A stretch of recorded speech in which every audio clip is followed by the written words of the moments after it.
first thing that Africans react to debt is a governance issue, the failure of leadership, to manage development in a way that is sustainable for the continent and improves the quality of lives of people.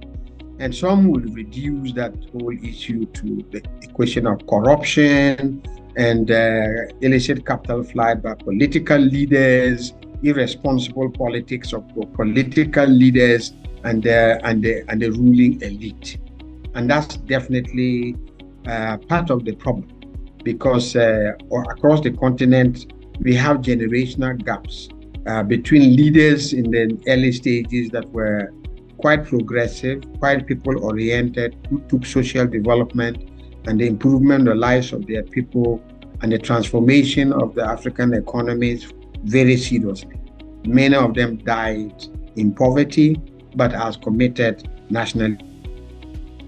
So this perceived failure of leadership, one consequence of it is inability to, transform the economies away from their immediate neo-colonial and post-colonial character. What do I mean by this?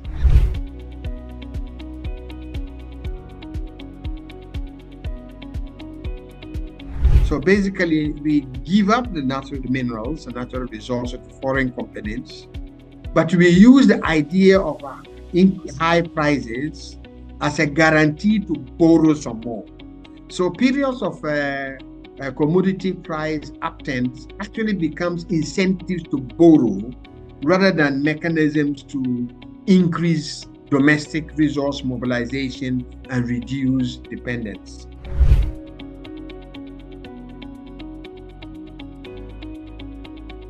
They have sacrificed the ability to borrow for the inability to grow.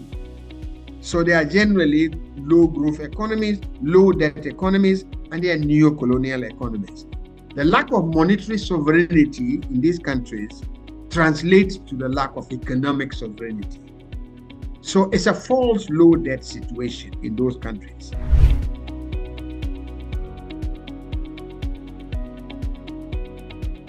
The international system that has a responsibility to resolve debts, to enable countries to restructure them, actually do not work for developing countries and poor countries in particular. Why do I say this? Because the principal institution, the IMF, whose responsibility is to enable countries to restructure their debt sustainably, actually end up acting as debt collectors for their creditors.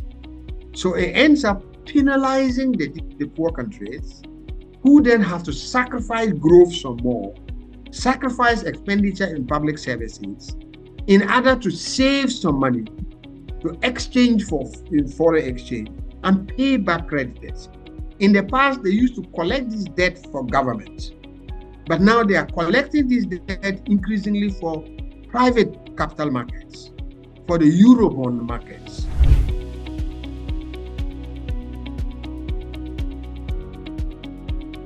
We have to think about alternative debt restructuring templates, the thing that will prevent international financial institutions from permanently entrenching, making the debt problem even worse year in, year out. Secondly, countries that are commodity rich must take steps to get a fairer share of their commodity wealth and stop using it simply as an instrument for becoming even more indebted.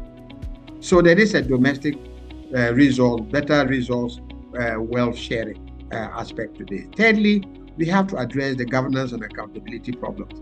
Governments have to learn to become more accountable, and governments have to rule for the purposes of transforming the African economies and improving the quality of lives of their people.